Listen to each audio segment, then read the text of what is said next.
Mga ekstraordinaryong kwento mula sa Pilipinas. Isa, ang alamat ni Maria Makiling.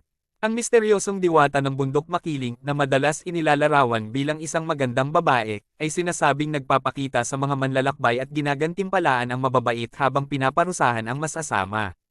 Ang kanyang mga kwento ay naglalahad ng kanyang pagmamahal sa mga mortal, ang kanyang mga regalo ng ginto at luya na nagiging dahon, at ang kanyang kalungkutan sa kawalang galang na ipinapakita sa kanyang bundok.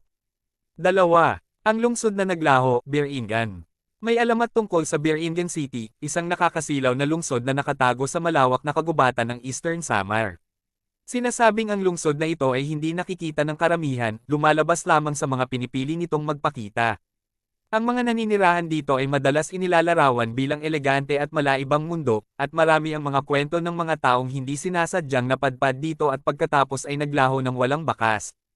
Tatlo, ang pagbabago ng aswang. Ang aswang ay isang nilalang na nagpapalit anyo sa alamat ng Pilipinas, madalas inilalarawan bilang tao sa araw at nakakatakot na halimaw sa gabi.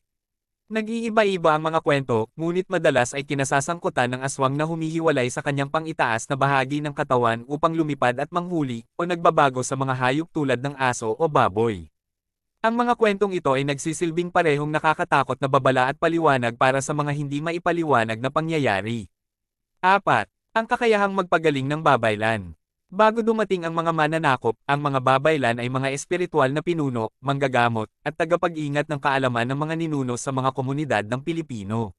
Sila ay madalas na kababaihan na may malalim na koneksyon sa espiritual na mundo at pinaniniwalaang may kakayahang magpagaling ng may sakit, makipag-ugnayan sa mga espiritu, at maghula ng hinaharap sa pamamagitan ng mga ritual at natural na gamot.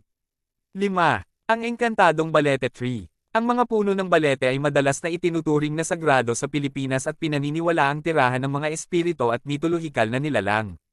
May mga kwento ng mga taong nawawala malapit sa malalaki at matatandang puno ng balete, nakakatagpo ng mga kakaibang nilalang, o kahit pumapasok sa ibang dimensyon sa pamamagitan ng kanilang mga nakabuhol na ugat.